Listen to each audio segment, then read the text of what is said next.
Thank you.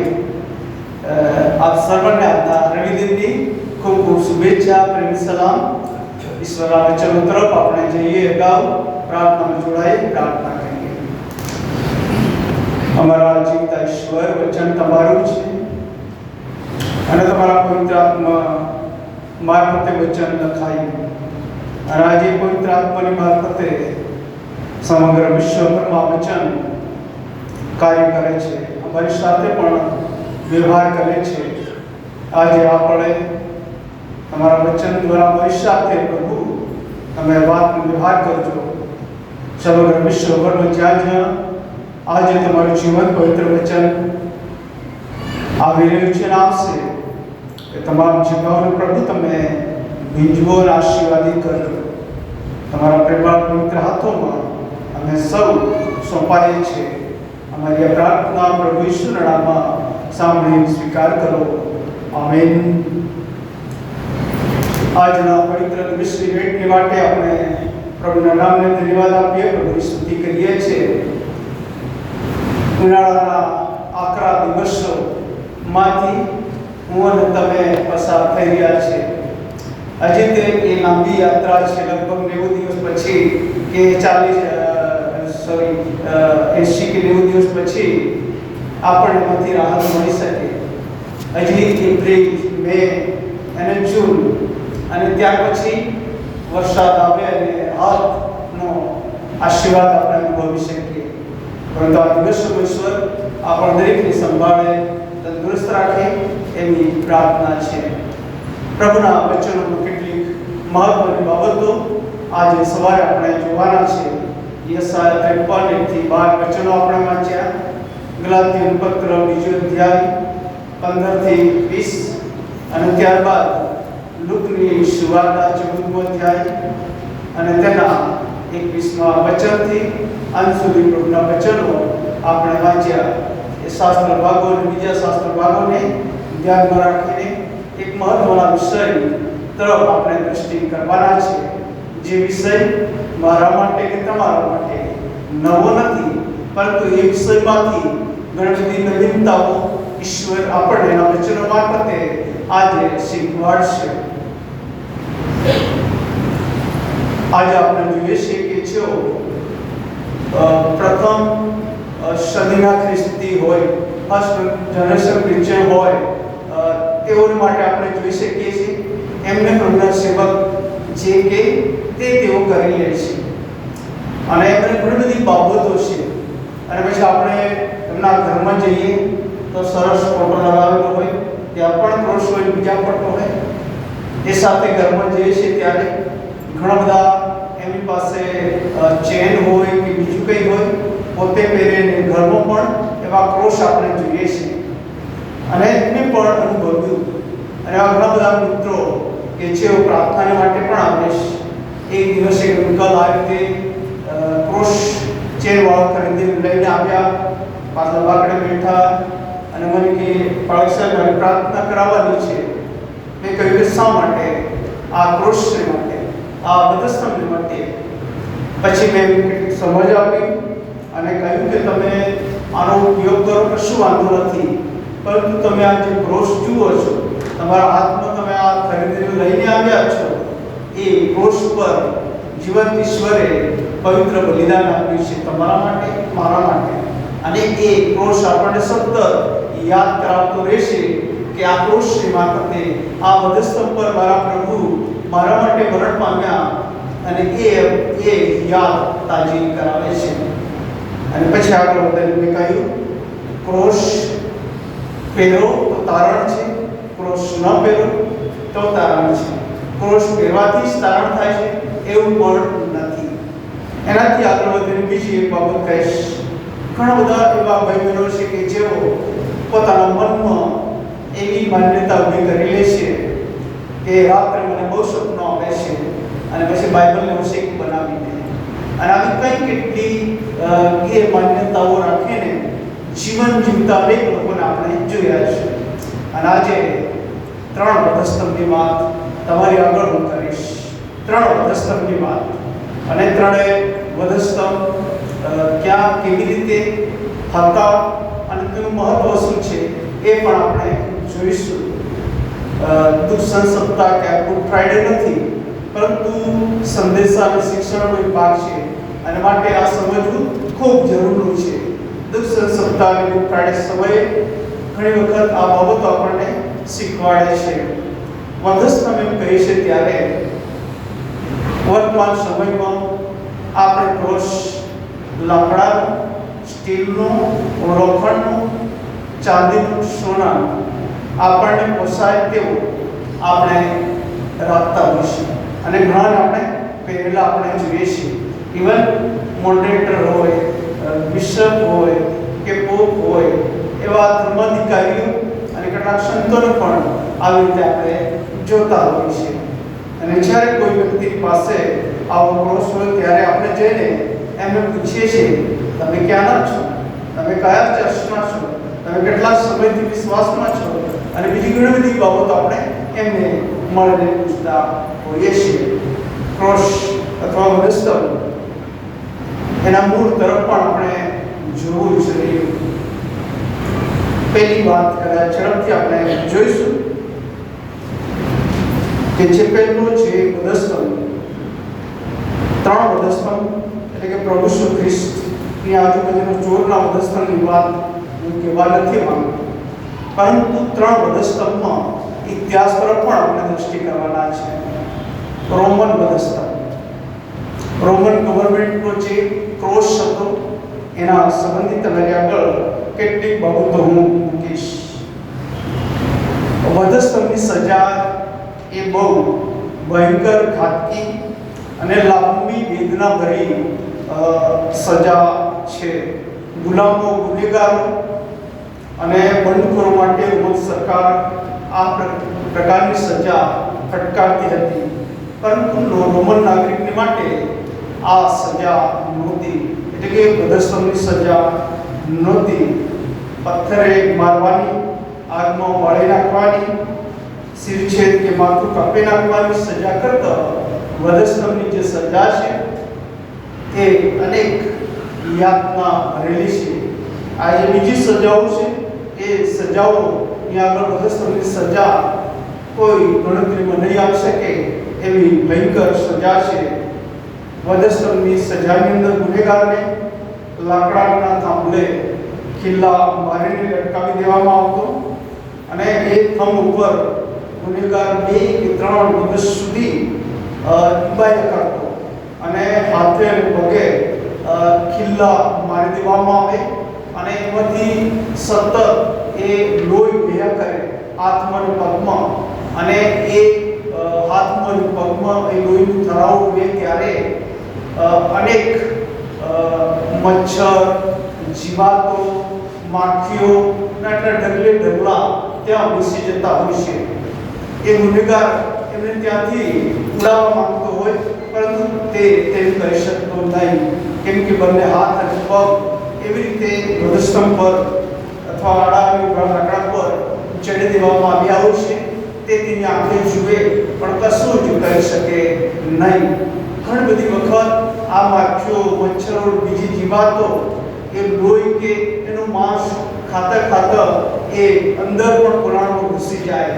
2 કે 3 દિવસ સુધી આવી પરિસ્થિતિ હતી અને જીવાતો અને બધું જ જાણે કે એમનું એ રહેઠાણ એ શરીરને બનાવી દે, એટલે દુર્ગંધ વ્યાપી જાય અને ભારે પીડામાંથી એ ગુનેગારને એને પસાર થવું પડતું હતું. ઘણી બધી વખત એના શરીરની નસો એટલી બધી ખેંચાતી કે જે અસહ્ય હતી, જાણે કે ત્યારે એ નસો શરીરમાંથી તૂટી જવાની છે. તીવ્ર વેદનાના કારણે એનું આખું શરીર તાવથી પીડાતું, તાવથી કદ વધી જતું હતું અને ઘણી બધી વખત એ તાવના કારણે વ્યક્તિ બેચેન બને, બૂમ પાડે અને પછી એને તરસ પણ લાગે, ભયંકર તરસ લાગે. અને માટે જ આપણા પ્રભુ ઈસુ ખ્રિસ્ત વધસ્તંભ પર હતા ત્યારે 7 જેવાણી ઉચ્ચારી બની એક મને તરસ લાગી છે. પછી સરકારથી બોર્ડ મેળવીને એ આપવામાં પણ આવે છે. એ બાબત આપણે જાણીએ છીએ. એટલે કે ભયંકર પીડા, તરસ પણ ભયંકર લાગે, પણ આવા સમયે તેઓની પાસે મદદ માટે કોઈ ન હોય. આરામ મેળવવા માટે ઘણી વખત એ પુરુષ પર ગુનેગાર પોતાના બે પગો થોડા ઊંચા કરે રિલેક્સ થવા માટે, અથવા તે હાથમાં ખીલ્લા ઠોકેલા છે, બહુ ખેંચીને બંને હાથ પર મારી દેવામાં આવે છે. એના કારણે એની જે શરીરની પાંસળીઓ છે એ પણ એટલી જકડાઈ ગયેલી હોય છે. શ્વાસ પણ વ્યક્તિ જાણે કે લેવામાં ઉઘરામણ થતું હોય છે. અને એના કારણે થોડા રક્ત ઊંચા કરવા ચાહે તો પગની અંદર મારેલા ખીલાના કારણે અસહ્ય વેદનાનો સહન એમને કરવી પડે. ફરી જો પગ થોડા ઢીલા કરવામાં આવે તો એના હાથ અને એમનું શું કહે કે આખું શરીર નીચે તરફ ખેંચાય, શ્વાસ લેવામાં ભારે મુશ્કેલીનો અનુભવ તે કરે. અને એમ કરીને ગુનેગારને આ વધસ્તંભની જે સજા છે એ ભયંકર, ઘાતકી અને વારંવાર વેદના સહન કરવી પડતી હતી.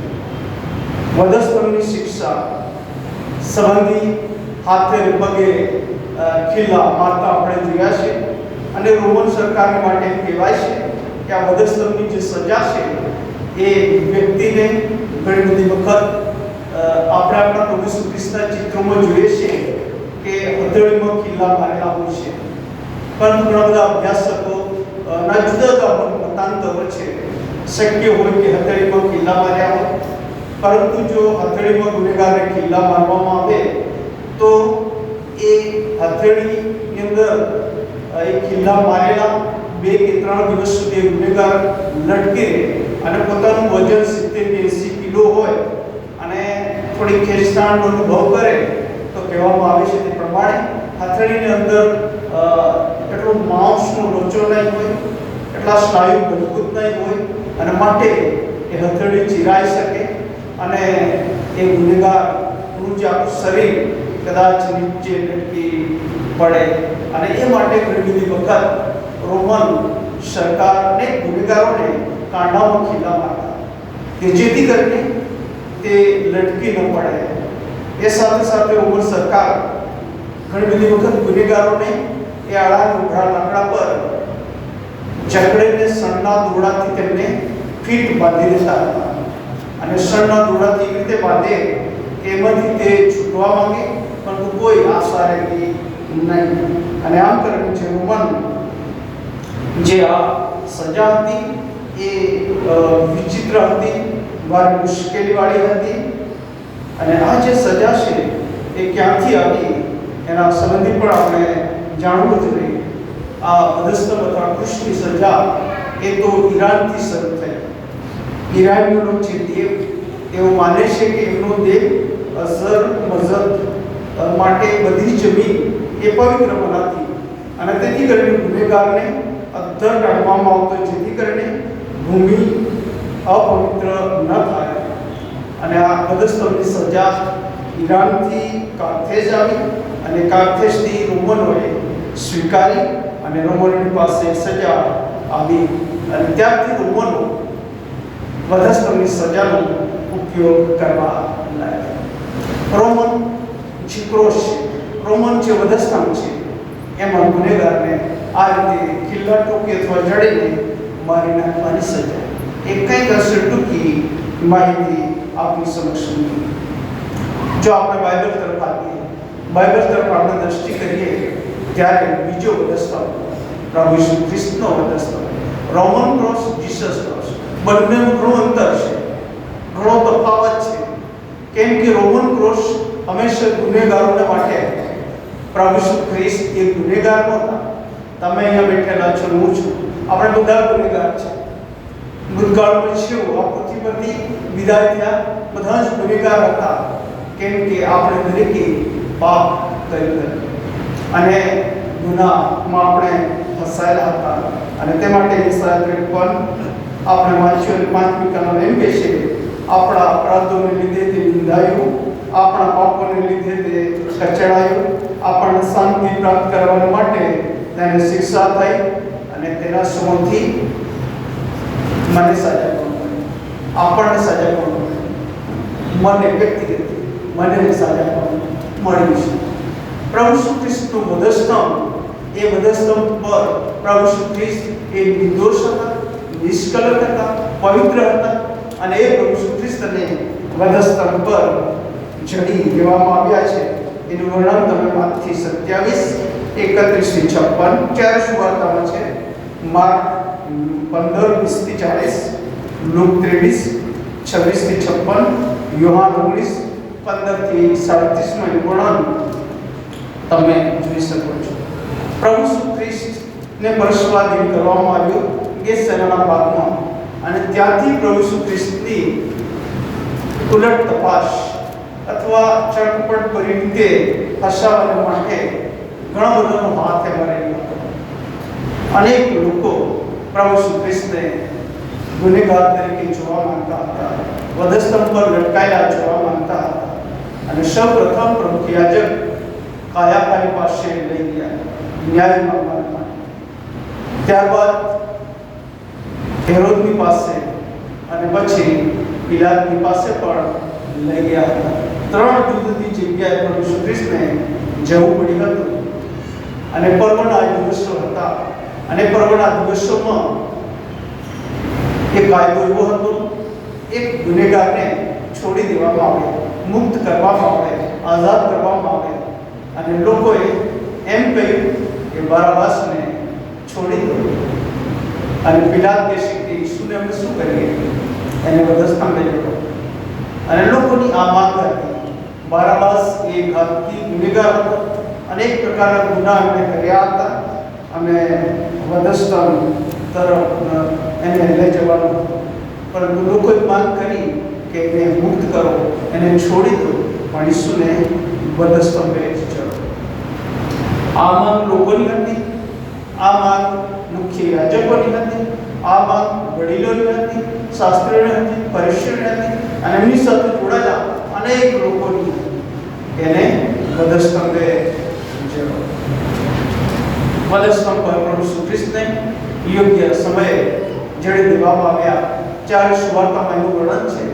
અને વધસ્તંભની જે 7 વાણી સંબંધી અનેક વખત આપણે સાંભળ્યું, અથવા આપણે અનેક વખત મનન પણ કર્યું છે. લૂક સુવાર્તિક એ પ્રભુ ઈસુ ખ્રિસ્તની વધસ્તંભની વાણીને 3 જગ્યાએ વર્ણવે છે. અનેક પ્રકારે યોહાન સુવાર્તિક પ્રભુ ઈસુ ખ્રિસ્તની બીજી 3 વાણીઓને સંબોધે છે. માથી અને માર્ક એક વાણીનો ઉપયોગ કરે છે, એની નોંધ કરે છે. આ ચાર સુવાર્તામાં આ ભિન્નતા છે. અને 7 વાણીઓમાં લૂક 23 અને 34 પહેલી વાણી એ બાપ તેઓને માફ કર, કેમ કે તેઓ જે કરે છે તે તેઓ જાણતા નથી. ત્યારબાદ લૂક 23:43 એની આજુબાજુ 2 ચોર હતા. એકે પ્રભુ ઈસુ ખ્રિસ્તનો પર વિશ્વાસ કર્યો અને ખાતરી આપવામાં આવી કે ખચિત તું આજ મારી સાથે પારદેશમાં હોઈશ. એના પછી લૂક 23 અને 46 એ પિતા હું મારો આત્મા તારા હાથમાં સોંપું છું. યોહાન સંબંધી આપણે જોઈએ છે ત્યારે યોહાન 19:26-27 કહે છે, બાઈ જો તારો દીકરો, જો તારી માં. યોહાન 19:28 એમ કહે છે કે મને તરસ લાગી છે. યોહાન 19:30 સંપૂર્ણ થયું. અને માથી 27:26 46 અને 47મી કલમ, માર્ક 15:34-36 તમે જોઈ શકો છો. આ બંને સુવાર્તિકો એક વાણીનો ઉપયોગ કરે છે અને કહે છે કે મારા દેવ તે મને કેમ મૂકી દીધો છે. અને એમ કરીને 7 વધસ્તંભની વાણીઓમાં પ્રભુ શ્રી ખ્રિસ્ત જે ભારે પીડા મુશ્કેલીનો સામનો મારા માટે, આપણા સર્વના માટે, સમગ્ર માનવ જાતના માટે સહન કરતા આપણે જોઈએ છે. એક વધસ્તંભ પર પ્રભુ શ્રી ખ્રિસ્ત તે પોતાનું પવિત્ર બલિદાન આપ્યું. ત્યાર પછીની ઘટનાનું વિગતવાર માથી સુવાર્તિક કરે છે, માર્પણ કરે છે, પણ માથી સુવાર્તિક કરે છે. પ્રભુ શ્રી ખ્રિસ્ત પ્રાણ છોડ્યો ત્યારે જે વિના અને ઘટનાઓ બની એનું વર્ણન માર્ક કરતા આપણે જોઈએ છીએ. મંદિરનો પડદો ઉપરથી નીચે સુધી ફાટી ગયો અને તેના 2 ભાગ થઈ ગયા.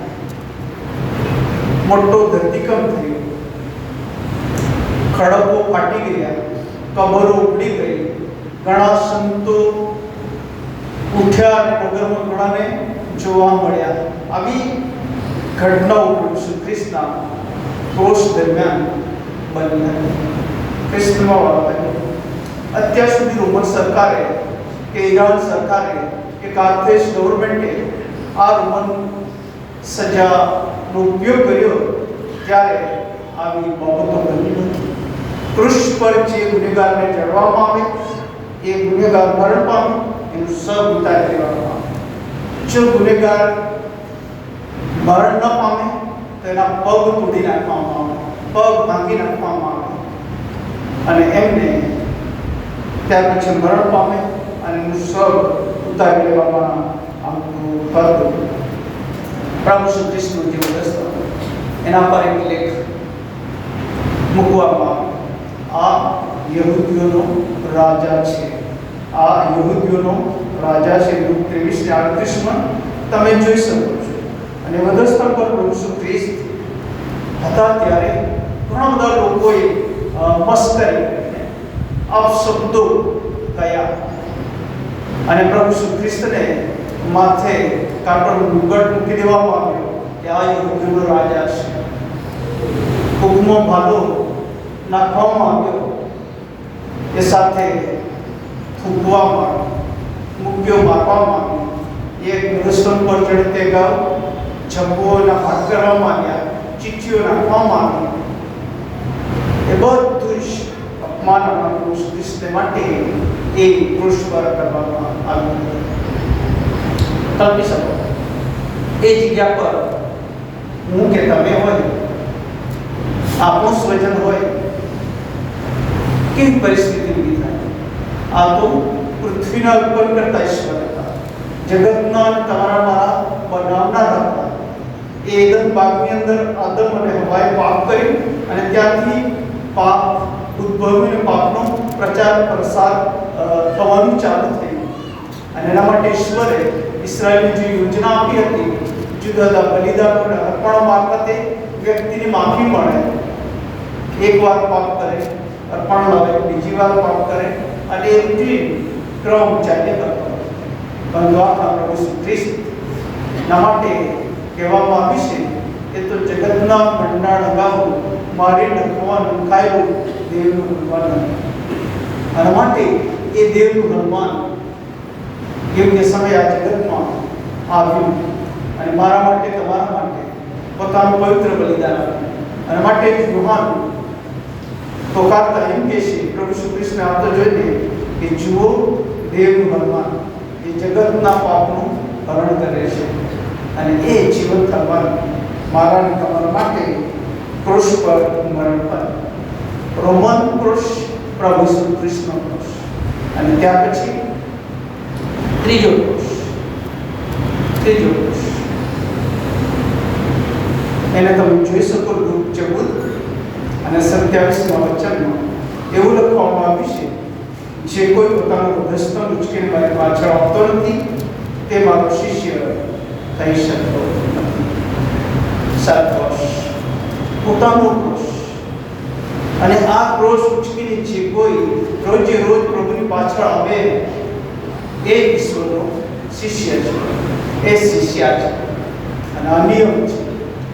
14મા અધ્યાય તરફ આપણે દૃષ્ટિ કરીએ ત્યારે પ્રભુ શ્રી કૃષ્ણને એક ભવિષ્યના ઘરે ભોજન માટે આમંત્રણ આપવામાં આવ્યું અને ત્યારે એક વ્યક્તિને જલંધરનો રોગ હતો અને વિશ્રામવારે એને પ્રભુ શ્રી કૃષ્ણે સારો કર્યો અને વ્યક્તિ સાજો થઈ અને કેટલાક પ્રશ્નો પણ ઉપસ્થિત થયા અને પ્રભુ શ્રી કૃષ્ણ ત્યારબાદ શિક્ષણ આપે છે અને કેટલાક દૃષ્ટાંતો પણ કહે છે.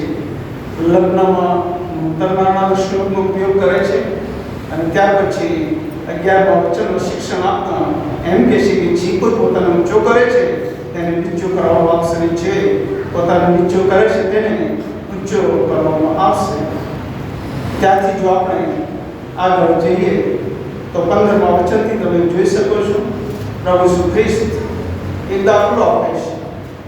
એક વ્યક્તિએ મોટું શું કહેવાય કે જમણ રાખ્યું અને એના માટે આમંત્રણ આપે છે અને ત્યારે જુદા જુદા લોકો જુદું જુદું બહાનું કરતા આપણે જોઈએ છીએ. એક કહે છે કે મેં ખેતર વેચાતું લીધું છે, બીજો કહે છે મેં 5 જોડ બળદ લીધા છે અને ત્રીજો કહે છે કે હું સ્ત્રી હમણાં પાડેલો છું. જાત જાતના બહાના વર્તમાન સમયમાં આપણે જોઈએ છીએ. પ્રભુના ધર્મ ના આવવાને માટે, પ્રાર્થના ન કરવાને માટે, પ્રભુનું વચન ન વાંચવાને માટે કંઈ કેટલી વખત આપણે એવા બહાના કે આળસ આપણે કાઢતા હોઈએ છીએ અને માટે પ્રભુ શ્રી કૃષ્ણ આ પરિસ્થિતિને ધ્યાનમાં રાખીને શિક્ષણ આપે છે અને 25 થી 35માં ખાસ પ્રકારની વાત કહે છે અને કૃષ્ણના વધસ્તરની સાથે વ્યક્તિ પોતાનું વધસ્ત ઉચકીને ચાલે એ માટે ઈસુ કહે છે જે કોઈ પોતાનું વધસ્ત ઉચકીને મારી પાછળ આવતો નથી તે મારો શિષ્ય થઈ શકતો. ગલાતી 2:20 વિકલ્પમાં 5 બાબતો લખવામાં આવી છે, મેં નોંધી છે અને ત્યાં બહુ સરસ પાઉલ પ્રેરિત ગલાતી મંડળીના લોકોને આ વાત બતાવે છે.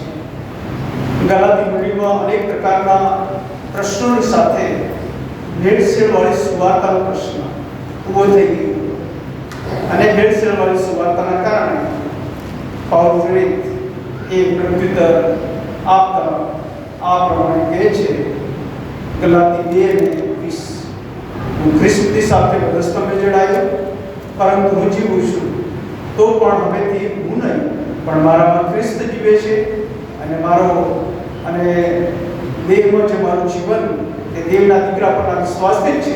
તેને મારા પર પ્રેમ રાખ્યો અને મારી સાથે પોતાનું અર્પણ કર્યું અને 21નું વચન હું દેવ કૃપા નિષ્ફળ કરતો નથી કેમ કે જો નિયમથી ન્યાયપણું હોય તો ખ્રિસ્ત વિના કારણ.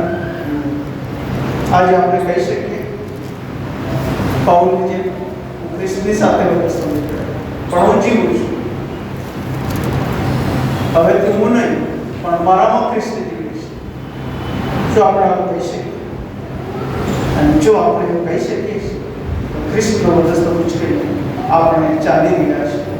પહેલો કોરિન્થી 1:18 પાઉલ પ્રેરિત કોરિન્થ મંડળીના લોકોને એમ કહે છે કેમ કે નાશ પામનાર તો વધસ્તંભની વાત મૂર્ખતા જેવી લાગે છે પણ તારણ પામનાર સારું તો દેવનું સામર્થ્ય છે. વધસ્તંભ એ દુઃખ છે, મુશ્કેલીઓ છે, સંઘર્ષો છે, પણ બધું કહી શકાય. એ વધસ્તંભના માર્ગ પર જેવો ચાલે છે પણ ઈશ્વરે એનું સામર્થ્ય આપણને આપે છે, બળ આપે છે, આપણી સાથે રહે છે અને માટે પાઉલ પ્રેરિત પહેલો કોરિન્થી 1:23 કહે છે અમે તો વધસ્તંભે જડાયેલા ખ્રિસ્તને પ્રગટ કરીએ છીએ. પાઉલ એમ નથી કહેતો કે હું પ્રગટ કરું છું મારી જાતને કે બીજા કોઈ. અને પહેલો અધ્યાય અને તેના 19મા વચનથી તમે જોઈ શકો છો ગ્રીક જે જ્ઞાનવાદ છે એને વખોડે છે, યહૂદીઓને વખોડે છે પણ ખ્રિસ્તનો વધસ્તંભ એ જ કેન્દ્રમાં છે. આજે સમગ્ર વિશ્વ તરફ આપણે દૃષ્ટિ કરીએ છીએ ત્યારે અનેક એવા લોકો પ્રભુના નામે યાતના સહન કરે છે, સતાવણી સહન કરે છે, પોતાના ઘરોને તોડી નાખવામાં આવે, બાળી નાખવામાં આવે. હમણાં જ થોડા સમય પહેલા લગભગ એમપીનો એક વિડીયો હતો. એક પ્રસંગની અંદર સત્તાવાળાઓએ ઘણા બધા વાહનોની તોડફોડ કરી, કદી કલ્પી ન શકાય. ઘણા બધાને માર પણ મારવામાં. આજે આપણે જોઈએ છીએ કે જેઓ વધસ્તંભની વાટે ચાલે છે, વધસ્તંભના માર્ગમાં આગળ વધે છે, એમને સહન કરવામાં આવે છે. પણ ઈશ્વર એમને સામર્થ્ય આપે છે, એમની સાથે રહે છે. એમને કદી ઈશ્વર મૂકી દેતા નથી, તજી દેતા નથી. પહેલો કોરિન્થીય 2 કેમ કે ઈસુ ખ્રિસ્ત અને તે વધસ્તંભે ચડાયેલો, તે સિવાય હું તમારી સાથે રહીને બીજું કાંઈ જ ન જાણું એવો મેં નિશ્ચય કર્યો છે. શું આપણે આપણી જીવન યાત્રામાં આવો નિશ્ચય આપણે કરીએ? ઈસુ ખ્રિસ્ત એ વધસ્તંભે ચડાયેલો, તે સિવાય હું બીજું કંઈ જ ન જાણું. ઈસુ ખ્રિસ્ત મારા માટે, મારા પાપો અપરાધો માટે વધસ્તંભ પર જડાયા અને મને મુક્તિ આપી, અને તે સિવાય હું બીજું કંઈ ન જાણું. શું આપણે એમ કહી શકીએ? ખ્રિસ્તનો વધસ્તંભ એ તારણનો વધસ્તંભ છે. ખ્રિસ્તનો વધસ્તંભ એ પરાક્રમનો વધસ્તંભ છે. ખ્રિસ્તનો વધસ્તંભ એ તો અનંત જીવન તરફ લઈ જનાર વધસ્તંભ છે.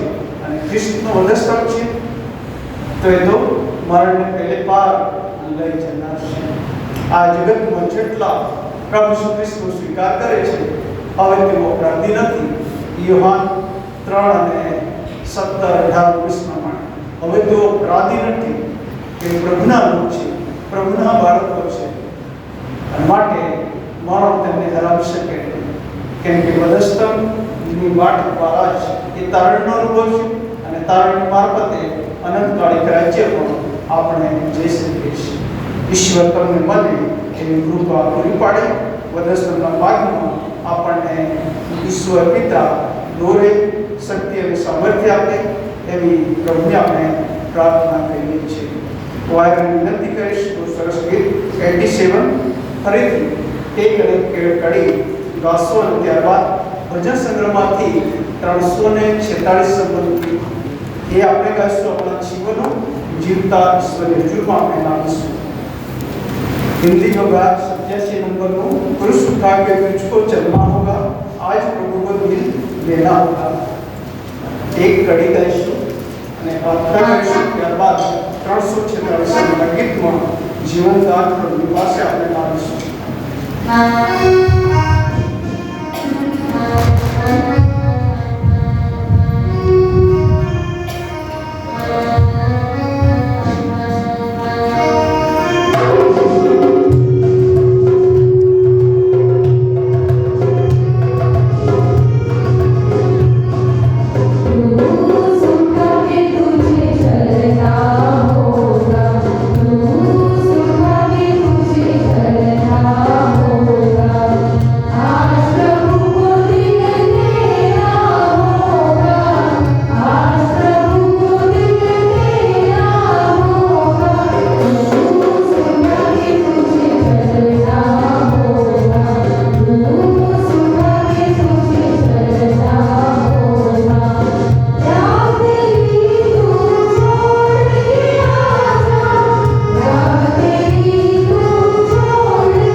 તમારા વચન દ્વારા તમે મને સાંભળી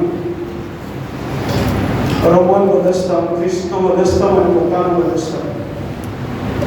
પવિત્ર ઈશ્વર રોમન જે વધસ્તમ એ ગુનેગાર માટે છે, એ વધસ્તમ શિક્ષા અમારે ભોગવવાની હતી, કેમ કે અમે પાપના ભાગીદાર બન્યા.